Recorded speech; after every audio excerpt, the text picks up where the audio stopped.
Hello friends, welcome to my channel stories by Garima Kushwaha. दोस्तों, जैसा कि आप जानते हैं, मैं हर रोज़ आपके लिए अब अलग अलग और रहस्यमय कहानियाँ लेकर आती हूँ और कुछ इसी तरह की एक कहानी मैं आज भी आपके लिए लेकर आई हूँ। तो चलिए शुरू करते हैं हमारी आज की वीडियो। दोस्तों, मेरी कहानी के पिछले भाग में मैंने आपको story of the vanished murderer की पहली कड़ी सुनाई थी और आज मैं आपको उसी कहानी की दूसरी कड़ी सुनाने जा रही हूँ। डिटेक्टिव रॉय ने अपने दोस्त को ये पूरी कहानी सुनाई और उसके बाद वो तैयारियों में जुट गया।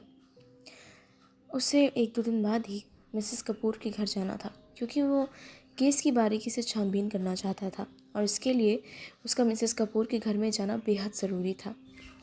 वो वहाँ से कुछ सबूत इकट्ठे करना चाहता था और कत्ले के बारे में कुछ ज़रूरी जानकारियाँ लेना चाहता था जो उसे उन कुछ चंद क्षणों में नहीं मिल पाई जो उसने वहाँ पर बिताए। और 2 दिन बाद ही डिटेक्टिव रॉय मिसेस कपूर के घर के सामने था, पर एक बदले हुए भेष में। उसका चेहरा और हुलिया कुछ बदला हुआ था, इस तरह से कि मिसेस कपूर उसे देखकर पहचान न सके। और वैसे भी मिसेस कपूर ने उसका चेहरा कुछ ही देर के लिए देखा था। उसने दरवाजे पर पहुंचकर दरवाजे पर दस्तक दी और कुछ ही देर बाद एक चरमराहट के साथ दरवाज़ा खुल गया। यस, मैं मैं मैं बर्मन रॉय हूँ। मिस्टर मिस्टर रॉय का बेटा, वो सेना में थे और detective I mean mister mister Kapoor और वो दोनों एक अच्छे दोस्त थे। मेरे पिता ने यहाँ 1-2 हफ्ते बाद आने के लिए कहा था, पर यहाँ के हालात के बारे में सुनते हुए उन्होंने मुझे अभी ही यहाँ भेज दिया। उन्होंने कहा कि मैं अगर कुछ देर आपके साथ रुक जाऊँ तो शायद आपको अच्छा लगे। मुझे यहाँ पर एक्चुअली कुछ काम भी था। मैं यहाँ पर बस अपना एक काम के लिए आया था। अब ठीक है, तुम अंदर आ सकते हो। डिटेक्टिव रॉय ने अपना हुलिया बिल्कुल बदल लिया था। अब वो एक पढ़ाकू किस्म का लड़का लग रहा था। उसने अपने आंखों पर मोटे लेंस का चश्मा पहन रखा था और उसके कपड़े भी कुछ वैसे ही थे, थोड़े ढीले ढाले और बेहद फॉर्मल किस्म के। ठीक है, तुम अंदर आ सकते हो। मैं तुम्हारे लिए कोई कमरा तैयार करवा देती हूँ, तब तक तुम यहाँ बैठ सकते हो। अब मैम, एक्चुअली मुझे मुझे वॉशरूम जाना है। क्या मुझे पहले से कोई कमरा मिल नहीं सकता? अब ठीक है, ठीक है, तुम ठीक है, मिस्टर कपूर के कमरे के बगल वाला कमरा ही मैं तुम्हें दिखा देती हूँ। वो गेस्ट रूम है, पर मुझे लगा शायद तुम वहाँ रहना ना चाहो। नहीं, मुझे ऐसी कोई प्रॉब्लम नहीं है, वैसे भी मुझे यहाँ कुछ ही दिन तो रहना है। ठीक है, चलो मैं तुम्हें तुम्हारा कमरा दिखा देती हूँ। इतना कहकर मिसेस कपूर उससे उसका कमरा दिखाने ले गई और कुछ ही देर बाद वो कमरे के सामने थे। ये कमरा बिल्कुल मिस्टर कपूर के कमरे से लगा हुआ कमरा था और यहाँ पे सारे सामान सिर्फ गेस्ट के लिए रखे गए थे। कुछ बैठने के लिए कुछ कुर्सियाँ और एक छोटा सा काउच और इसी से लगा हुआ गेस्ट वॉशरूम भी था। उसने अपना सारा सामान उस कमरे में रखा और उसके बाद वो वॉशरूम चला गया। उसने वहाँ कुछ चीज़ों की जांच पड़ताल करने की कोशिश की और उस कमरे से उसे ज़्यादा कुछ पता नहीं चल पाया। सिर्फ इतना कि ये घर काफ़ी मज़बूती से बना हुआ लगता था क्योंकि उन दोनों के कमरों की दीवार बहुत मोटी थी। उन दोनों कमरों के बीच काफ़ी फासला था। ये देखकर उसे थोड़ा आश्चर्य हुआ, पर उसने इस बारे में किसी से बात नहीं की। उसका दोस्त भी उसके साथ ही आया था। डिटेक्टिव रॉय का दोस्त बाकी लोगों से थोड़ा अलग था और कुछ खास किस्म का था, जिसके बारे में हम आपको कहानी के अगले भागों में बताएंगे। धीरे धीरे दिन बीत गया और शाम होने को आ गई। मिसेस कपूर ने शाम के वक्त डिटेक्टिव रॉय को उसके कमरे से आवाज़ दी खाना खाने के लिए, और वो उसी वक्त अपने कमरे से निकल कर आया। वो उससे पहले अपनी डायरी लिखने में काफ़ी व्यस्त था। वो अपने कमरे से बाहर निकला और सीढ़ियों से नीचे जाते हुए डिनर टेबल पर बैठ गया। वहाँ वो अकेले ही खाना खा रहा था। जब उसने रसोई से पूछा तो रसोइये ने उससे बताया कि मिसेस कपूर अक्सर अपने कमरे में ही खाना खाती हैं। उसने कहा, ओह अच्छा, ऐसी बात है, ठीक है, मैं अभी यही खा लेता हूँ। और खाना ख़त्म करने के बाद वो वापस अपने कमरे में चला गया। फिलहाल इस वक्त मिसेस कपूर के चेहरे को देखकर किसी को भी ऐसा महसूस नहीं हो रहा था कि वो बहुत ज़्यादा दुखी हैं।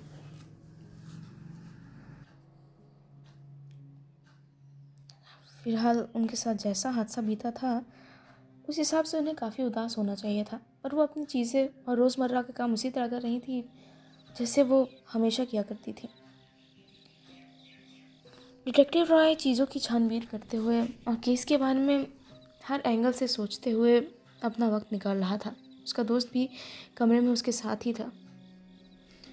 तो तुम्हें क्या लगता है, क्या क्या तुम्हारे हाथ कोई क्लू लगा?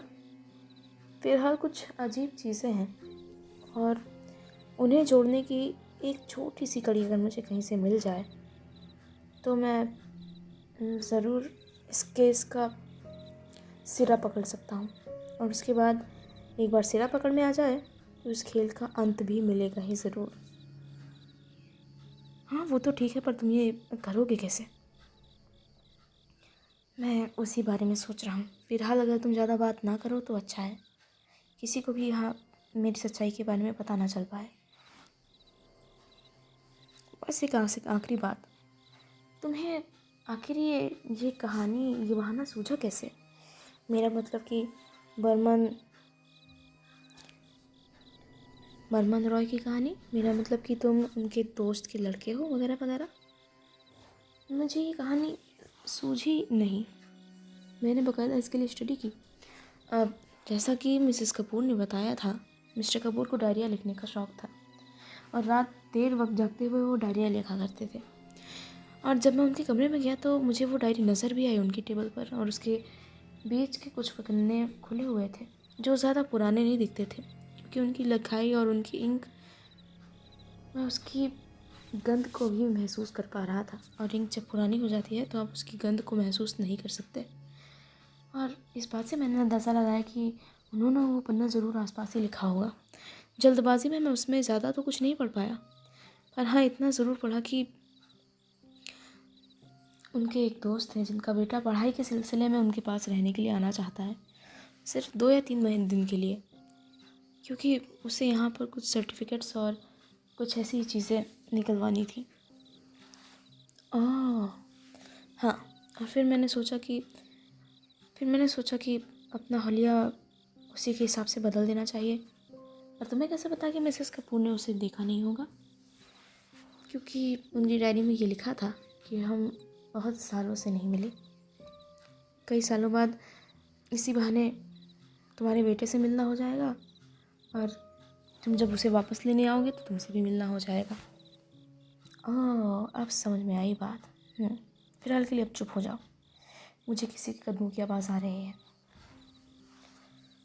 कदमों की आवाज़ सुनाई ज़रूर दी, पर उसे कोई नज़र नहीं आया सीढ़ियों के बाहर या अपने आसपास के कमरों में कोई भी। उसे समझ नहीं आया कि आखिर वो क्या चीज़ थी। डिटेक्टिव रॉय ने फिर से अपने बोलने का लहजा बदला और उसके बाद वो नीचे की ओर चला गया, रसोइये के कमरे में। रसोइया रसोई के बाहर ही सोया करता था। जब रॉय उसके सामने से गुजरा तो रसोइये ने उसे चिल्लाकर रोका। उसे लगा कि रॉय कोई चोर या उचक्का है। रॉय ने उसकी तरफ देखा और उसे समझाते हुए कहा, अरे नहीं काका, मैं हूँ बर्मन, आपका मेहमान। मुझे रात देर में, मेरा मतलब रात देर तक पढ़ाई करने की आदत है और मैं जागने के लिए चाय पीता हूँ। तो मैं आपसे बिना पूछे ही यहाँ आ गया। मुझे लगा चाय बनाने के लिए आपको परेशान करना ठीक नहीं होगा। नहीं नहीं भैया, कोई बात नहीं। हम भी कहाँ सो पा रहे हैं ढंग से। क्यों? अरे क्या बताएं भैया, रोज़ रात के वक्त एक काला सा साया यहाँ वहाँ रसोई के सामने दूसरे वाले कमरे में वहाँ अचानक से कहीं से आ जाता है। पर यहाँ गलियारे की सारी रोशनी क्यों बुझा रखी है? अगर आपको डर लगता है तो रोशनी जलाइए कीजिए। नहीं भैया, हम रोशनी नहीं जला सकते। बड़ी मालकिन बहुत नाराज़ होती हैं इस बात पे। अच्छा, ऐसा क्यों? कभी पूछ कर तो देखिए। अरे भैया, पूछने की कोई ज़रूरत ही नहीं है। हम यहाँ बहुत साल से काम करते थे, पर पिछले साल हमारे गांव में बाढ़ आ गई और हमारा परिवार बहुत परेशान रहा भैया। हमारा घर टूट गया। हमने साहब से कुछ महीनों की छुट्टी ली थी हमारे घर को दोबारा बनवाने के लिए, वरना हमारा परिवार बेघर हो जाता। और हम इन 2 महीनों के लिए यहाँ से चले गए थे और उस बीच साहब ने किसी नए नौकर को रखा था। ये कुछ ही दिन पहले की बात है। हम जब यहाँ वापस आए तब भी वही काम कर रहा था। उसने हमें देखा और देखकर बहुत खुश हुआ। आमतौर पर ऐसा नहीं होना चाहिए, क्योंकि हमारा आना उसकी नौकरी के लिए खतरा था। पर फिर भी वो बहुत परेशान और उदास दिखाई दे रहा था। वो हमारे ही गांव का एक आदमी था। हमने उससे बात की तो उसने हमें यही सब कुछ बताया। फिर उसने कहा कि उसने मालकिन से बात की, और जब मालकिन से उसने इस बारे में बात की तो मालकिन ने उससे बहुत भद्दी गालियाँ दी और नौकरी से निकालने की धमकी भी। और उसके बाद से उसने ये कहना बंद कर दिया और हमारे आने के बाद वो वापस चला गया। अच्छा, कोई बात नहीं भैया, हम आज आपके साथ ही बैठते हैं। चलिए मिलकर चाय बनाते हैं। हम दोनों ने चाय बनाई और वहीं बैठकर चाय पीने लगे। रसोई में गलियारे में अभी भी पूरी तरह से घुप अंधेरा छाया हुआ था। किचन सामने की तरफ था और गलियारे के दाहिनी और बाईं ओर कुछ जगह छोड़कर कमरे बने हुए थे। और तीसरे नंबर के कमरे पर जो दीवार थी, अक्सर वहाँ से काला साया प्रकट होता था।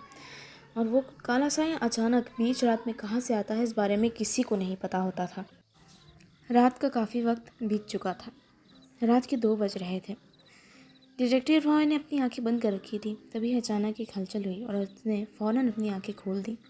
उसने देखा गलियारे में चारों तरफ अंधेरा फैला हुआ था और उसी अंधेरे में एक साया दूसरे और तीसरे कमरे के बीच की दीवार से अचानक से प्रकट हुआ और चलते हुए सीधा गलियारे से दाहिनी ओर मुड़ गया। दाहिनी ओर सिर्फ स्टोरेज रूम था, जहाँ खाने पीने का सामान रखा जाता था, ऐसा रसोइये ने उसे बताया था। उसके मालिक अक्सर 2 महीनों का राशन इकट्ठा कर रख लिया करते थे और वहीं पर कई सारी चीज़ें खाने की रखी जाती थी। वो स्टोरेज रूम खास इसीलिए बनाया गया था। वहाँ पर अक्सर ठंडक रहती थी। वहाँ पर फल और सब्जियाँ काफ़ी दिनों के लिए स्टोर किए जाते थे, क्योंकि अक्सर कर्नल के घर पर उनसे मिलने के लिए उनके मिलिट्री के दोस्त आ जाया करते थे, जिनके लिए ख़ास खाना बनाया जाता था। डिटेक्टिव रॉय ने उस साय को देखकर पहले तो भले ही आश्चर्यचकित हुए, पर धीरे धीरे उन्होंने अपने दिमाग के घोड़े दौड़ाए और अपने नज़रिए से इस चीज़ का एक नया ही मतलब निकाला और इंतज़ार करने लगे अगली सुबह की। तो दोस्तों, इसी के साथ ख़त्म होता है द वैनिश्ड मर्डरर स्टोरी का दूसरा भाग, और जल्द ही मैं आपके लिए इस कहानी का तीसरा भाग भी लेकर आऊँगी। उम्मीद है कि मेरी आज की वीडियो आपको ज़रूर पसंद आई होगी। अगर आप मेरे चैनल पर नए हैं तो वीडियो को लाइक और चैनल को सब्सक्राइब करना बिल्कुल ना भूलें। Thank you.